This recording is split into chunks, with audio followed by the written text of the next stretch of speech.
Bien, mes chers camarades, merci à Emmanuel. Je vais essayer de prolonger sa réflexion et un certain nombre de messages qu'il a transmis aujourd'hui. Je voudrais à mon tour remercier les militants socialistes de Marennes qui ont organisé cette journée, le secrétaire de section, remercier Suzanne qui a eu l'initiative de nous proposer de venir ici. C'était une belle idée, et remercier tous ceux qui, dans l'organisation et la coordination du courant, travaillent à réussir ces événements et qu'ils soient à nouveau Bertrand, Jules, Lucie, remercier pour le travail qu'ils ont fait à l'occasion de ces 2 jours. Je vais saluer tout le monde.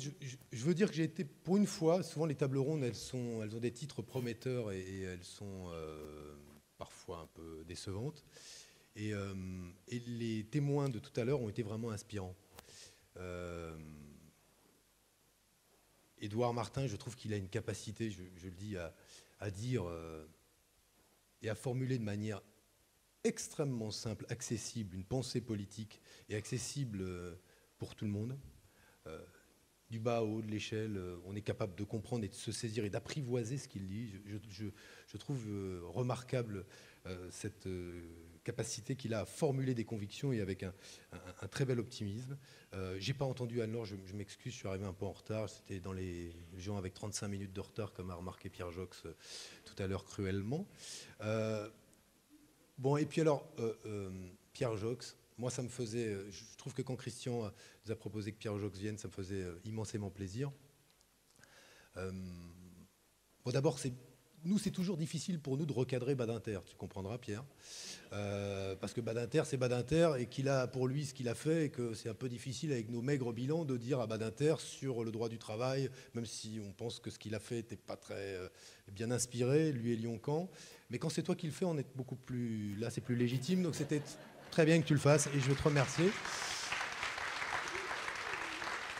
Surtout qu'après l'immense carrière politique au sens positif que tu as eue, notamment auprès de François Mitterrand, et aussi la manière dont tu t'es investi comme juge des enfants, en matière aussi en matière de droit du travail, ta seconde carrière, en quelque sorte, pour nous, en tout cas, militants politiques, est exemplaire de ce qu'on peut appeler une vraie éthique politique militante. Et donc tu étais, de surcroît, extrêmement inspirant à travers les messages que tu as portés sur la question du droit social et quelques petites amabilités que tu as eues à l'égard d'un certain nombre de docteurs qui nous ont fait sourire au premier rang et même au deuxième, au troisième, jusqu'au bout. Bon, bref.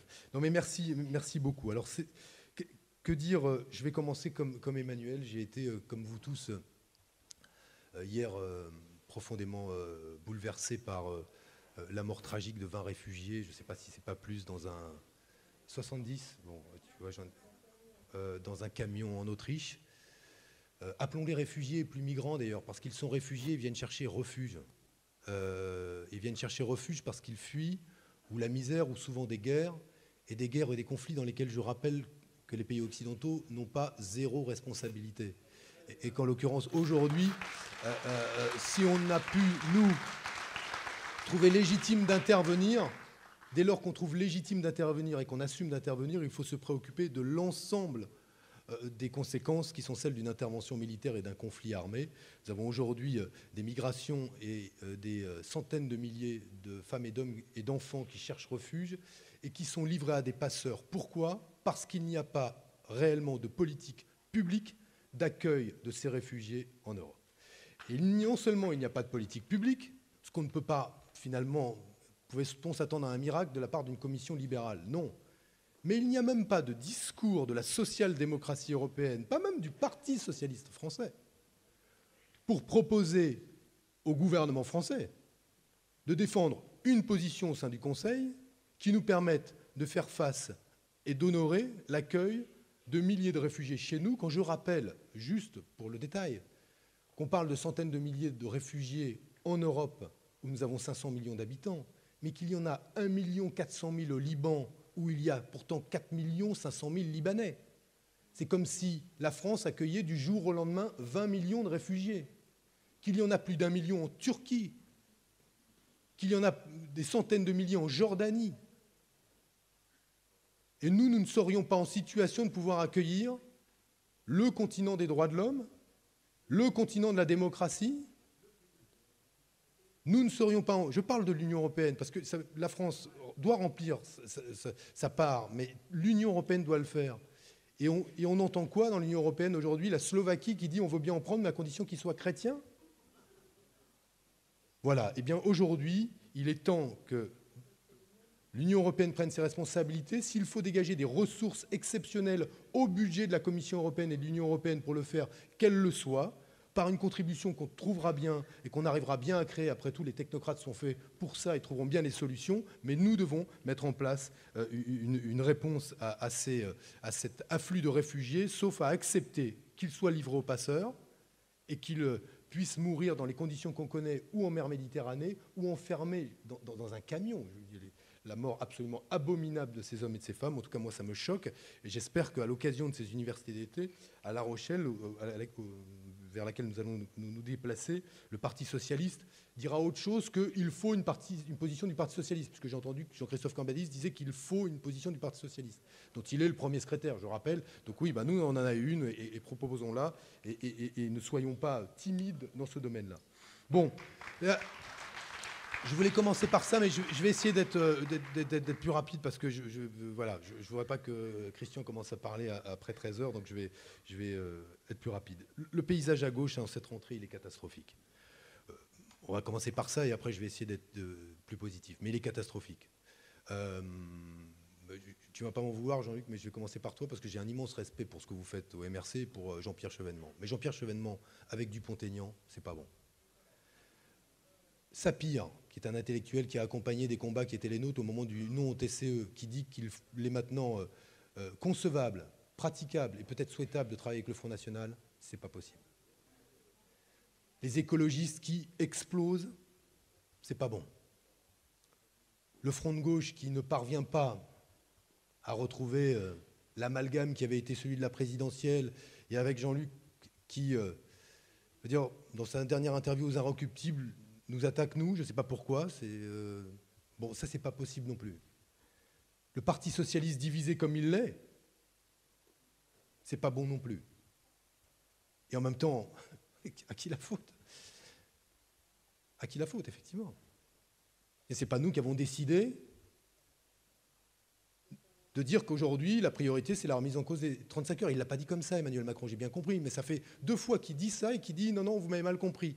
Au moment où il est devenu ministre de l'économie, je ne sais pas si vous vous souvenez, il avait fait d'abord une interview au Point, avant d'être ministre, il avait dû dire « Non, ok, je l'ai dit, mais ce n'était pas ça ». Maintenant, il l'a redit, mais ce n'est pas tout à fait ça. Bon, c'est sa conviction. Soit, mais c'est une provocation à l'égard d'une conquête sociale acceptée, défendue par les Français, et une conquête sociale d'il y a peu. J'étais au cabinet de Martine Aubry. Gaëtan Gors, qui, je ne sais pas s'il était là, était rapporteur de la loi sur les 35 heures. Et Édouard a eu raison de lui dire, aussi simplement qu'il l'a dit, il n'y a pas de corrélation entre le temps de travail, la réduction du temps de travail, et ce qui serait la baisse de productivité. Au contraire, elle augmente naturellement puisque le temps de travail baisse, et une compétitivité plus faible des entreprises en conséquence. Ce lien est parfaitement imaginaire ou fantasmé. Et on se retrouve à ouvrir nos universités d'été avec une interview au Monde d'un ministre qui dit « Je ne suis pas là pour plaire aux appareils ». Démagogie totale. Ok, c'est plutôt à la mode de dire qu'on n'est pas là pour plaire aux appareils, j'ai envie de dire à l'exception d'un seul, à l'exception d'un appareil. Celui chez qui on va dire qu'il faut remettre en cause les 35 heures, c'est-à-dire le MEDEF. Donc on démarre effectivement dans des conditions de division. Pierre nous a proposé une lecture historique de ces moments qui étaient plutôt à la fois réjouissantes et en même temps lucides. C'est qu'il y a des moments où la gauche s'agrège, et elle s'agrège toujours sur des contenus, sur des dynamiques politiques, et des moments où elle se désagrège pour se réagréger plus tard. Et de ce point de vue-là, elle ne mourra pas.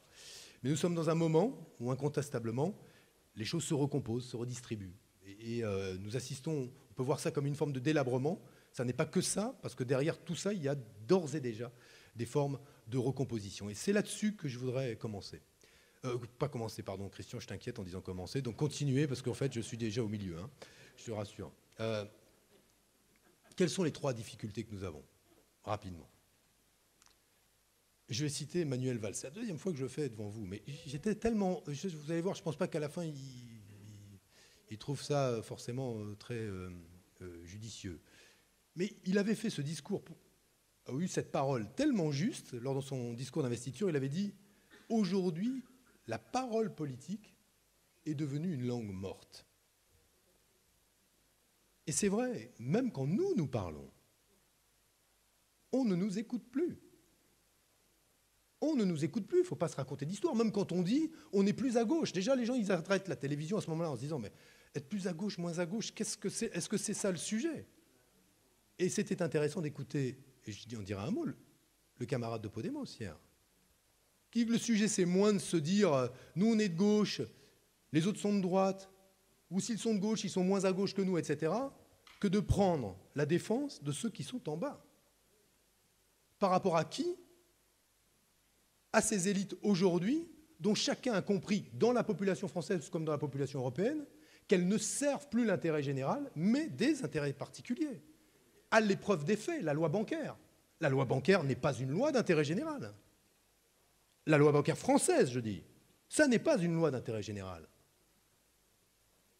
La résolution de la crise grecque, on vient de donner 86 milliards d'euros à la Grèce. Où vont-ils? 54 milliards d'euros reviennent, puisque ça sert à rembourser la dette de la Grèce. 25 milliards d'euros aujourd'hui vont servir à recapitaliser les banques grecques pour qu'elles puissent ensuite être privatisées, et 7 milliards pour assurer un certain nombre de dépenses ou de retard de paiement de la Grèce.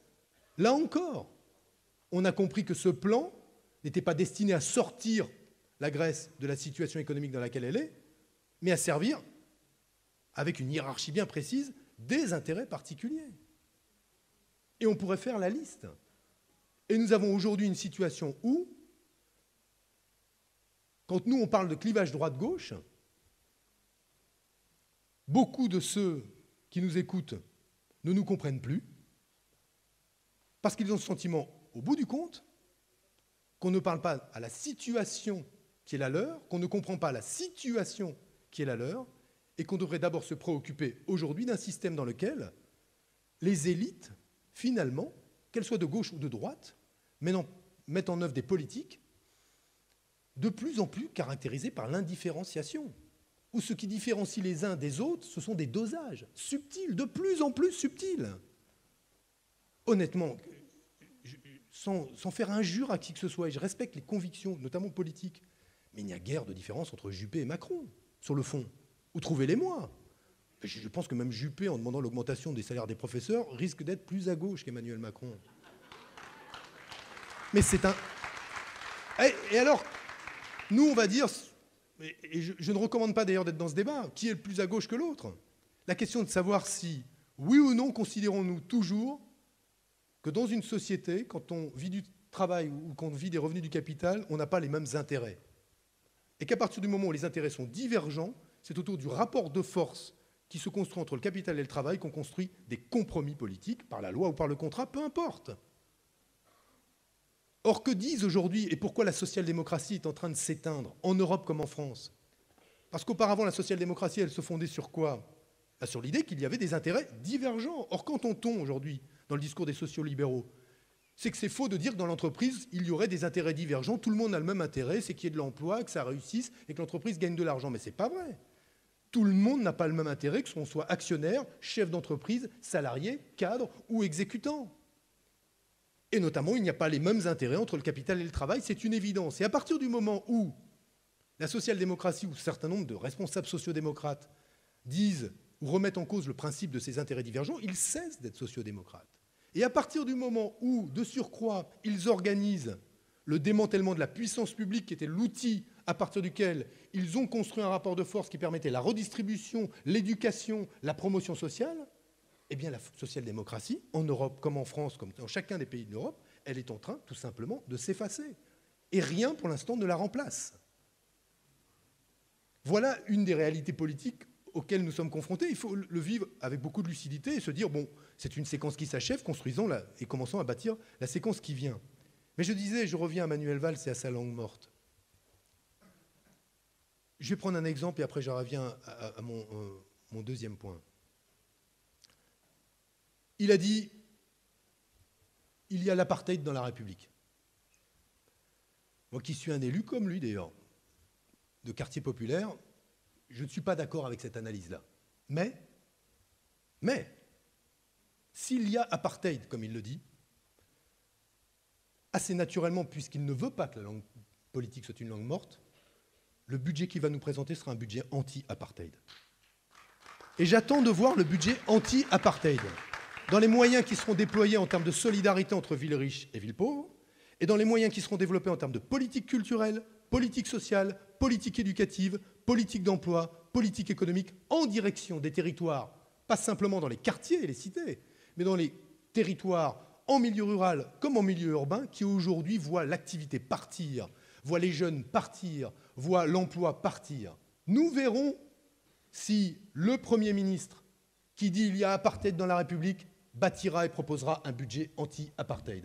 En tout cas, si c'est un budget anti-apartheid, je le voterai. Voilà en quoi nous devons, et je le dis, pour faire la transition avec mon deuxième point qui sera plus bref, faire en sorte peut-être de modifier l'approche que nous avons du débat politique, et sans doute être aussi de ceux qui resituons le débat politique là où les Français le situent, ce qui nous élargira probablement l'audience politique qui est la nôtre, en acceptant de considérer que les clivages se font entre, pas simplement la gauche et la droite, mais entre le haut et le bas. Et il y a là une grille de lecture qui est une grille de lecture qu'il me semble, il va falloir que nous empruntions si nous voulons demain que la langue politique qui est la nôtre ne soit pas non plus une autre forme de langue morte. Le deuxième point, et je vais très vite, j'accélère, il est de constater qu'il y a plein de gens qui créent des solidarités sur le terrain.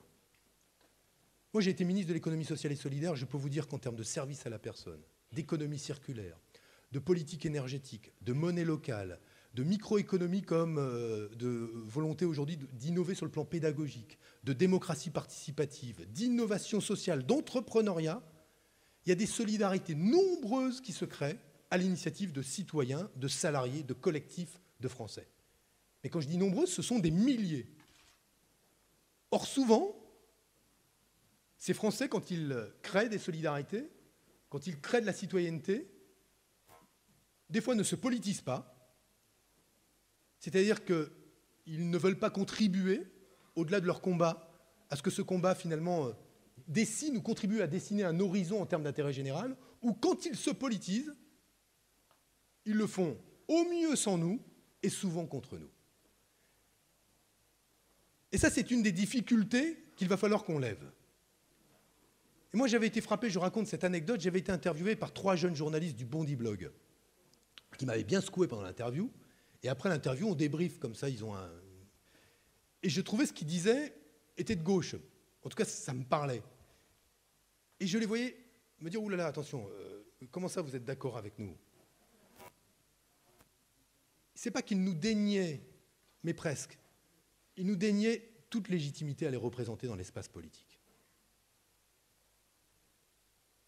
C'est quand ils se politisent, c'est sans ou contre nous. Eh bien, je pense qu'à partir de l'idée qu'a eue Pouria, Amir Chahi, autour de laquelle beaucoup travaillent, réfléchissent, au sein du Front de gauche, chez les écologistes, dans le mouvement social, chez les citoyens, l'idée d'un mouvement commun qui permet à ces initiatives, sans préalable en termes de discours, sans préalable en termes d'organisation, mais qui nous permettrait de sublimer ces initiatives locales pour essayer de faire en sorte que chacune d'entre elles, comme sur un tableau impressionniste, donne une touche qui, à côté d'une touche et une autre touche et d'une autre couleur, dessine enfin un horizon d'intérêt général. Nous devons, nous atteler à la construction de ce mouvement commun, de cette organisation commune. Et je le dis sans préalable, et surtout sans avoir cette morgue qui consiste à penser que parce qu'on est politique, on a la meilleure grille de lecture ou on a toujours l'explication à la fin. Et je le dis d'autant plus que je crois qu'on apprendra énormément de toutes ces initiatives-là dans tous les champs qui sont ceux de l'organisation de la société, de l'entreprise, à la démocratie participative, au territoire, etc. Ce mouvement commun, ça doit devenir une des tâches principales des militants que nous sommes, à côté de toutes celles et ceux qui voudront y participer. Et le dernier mot, Et le dernier mot, c'est que pour que ça ait du sens, il faut que ce qu'on a vécu hier soit presque standard. La réalité, c'est que nous ne connaissons pas ceux qui en Europe pensent comme nous. Et nous ne parlons quasiment jamais avec eux, à l'exception de nos camarades parlementaires européens. La droite européenne, elle est organisée. La social-démocratie, elle sert de supplétif à la droite européenne aujourd'hui. Et les formes d'organisation qui lui restent, qu'elle les garde si elle veut. Mais aujourd'hui, ça ne sert pas. En tout cas, ça n'a pas évité une réalité pour la crise grecque. C'est que l'avis de 38% de Grecs s'est imposé aux 62% qui avaient dit non au mémorandum. Voilà la réalité. Et que Tsipras a été obligé d'accepter cela pour éviter le Grexit. Et moi, je le dis, dans ceux qui l'ont se pressé pour lui serrer la main hier et qui pensent aujourd'hui qu'il est un traître, je dis, avec des mots quand même, des mots. Arrêtons quoi ça.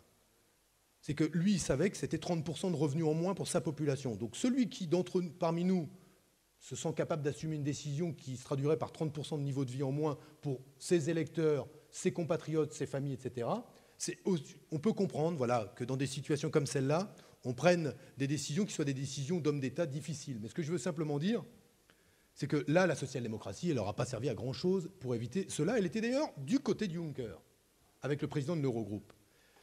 Eh bien, nous devons nous atteler à une tâche, puisqu'on a évoqué Jérémy Corbyn, puisqu'on a évoqué les camarades de Podemos, il y a les députés italiens qui se sont mis à gauche du Parti démocrate, il y a des députés allemands, il y a évidemment ce qui se passe en Grèce. Mais nous devons enfin construire ce qui sera une alliance, un mouvement commun européen, mais qui sera un lieu de discussion où on élaborera enfin la position commune à ces différentes formations qui aillent au-delà du simple slogan attrape-foule qui consiste à dire qu'on est contre l'austérité. Ça ne suffit plus. Si on prend le débat européen au sérieux, soyons sérieux.